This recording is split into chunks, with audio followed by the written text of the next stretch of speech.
नमस्ते बच्चों। आज कक्षा 9वीं में पाठ 4 में बाह्य प्रक्रिया भाग 2 के अंतर्गत हम बाह्य प्रक्रिया का अध्ययन करेंगे। खनन अपक्षरण कार्य के कारण मुख्यतः भूपटल का क्षरण होता है। हमने इसका अध्ययन पिछले पाठ में किया है। खनन कार्य से बनी जलोढ़ मिट्टी कारकों द्वारा बहा ली जाती है। कारक की गति मंद होने पर उसका निक्षेपण होता है। इस पद्धति से बहता पानी अर्थात नदी, हिमानी, पवन, सागर की लहरें और भूजलीय कारक अपक्षरण, वहन और निक्षेपण का कार्य करते हैं। बहते भी हैं और फिर बहते समय अपक्षरण करते हैं, और जब प्रवाह धीमा होता है तो निक्षेपण का कार्य करते हैं। इन कारकों के कारण भूपटल में निरंतर परिवर्तन होते हैं और इन नए नए भूरूप तैयार होते हैं। इस प्रकरण में से कुछ भूरूपों की जानकारी हम यहाँ प्राप्त करेंगे। नदी का कार्य और स्वरूप। तो सारणी, नहर, नाला, नदी, इनमें आप किस प्रकार अंतर करेंगे। सारणी जो है वर्षा के पानी के बहुत छोटे प्रवाह को सारणी कहते हैं।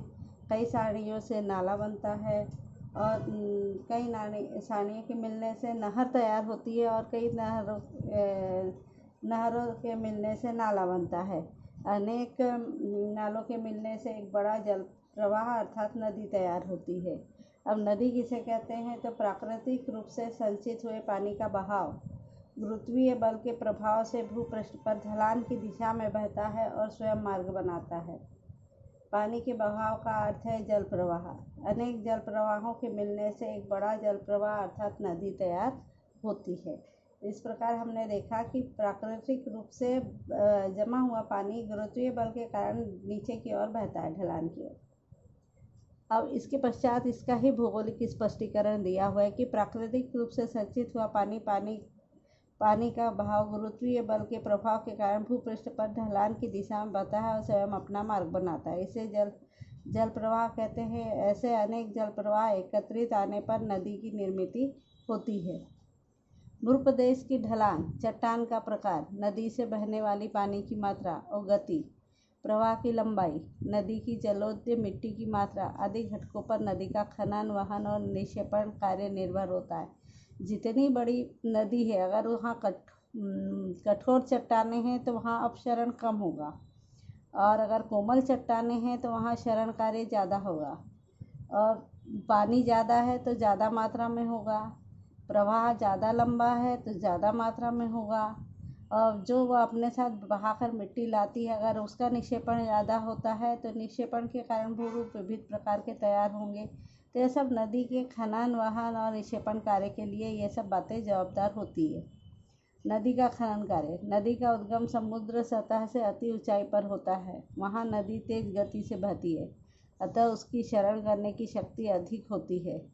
नदी के तेज प्रवाह के कारण तथा उसकी रेत, पत्थर, कंकड़ इनके कारण उसी प्रकार उससे आकार मिलने वाली उपप्रवाहों के कारण नदी की सतह और किनारों का खनन होता है।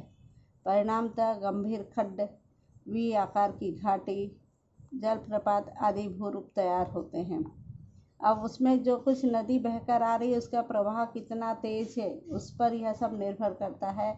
उसमें कितनी रेत और कंकड़ पत्थर पाए जाते हैं, और इन सब प्रभाव के कारण उसकी सतह, नदी की सतह का कितना खनन होता है, किनारों का कितना खनन होता है, इन सब के परिणाम स्वरूप हमें इस प्रकार के भूरूप देखने को मिलते हैं।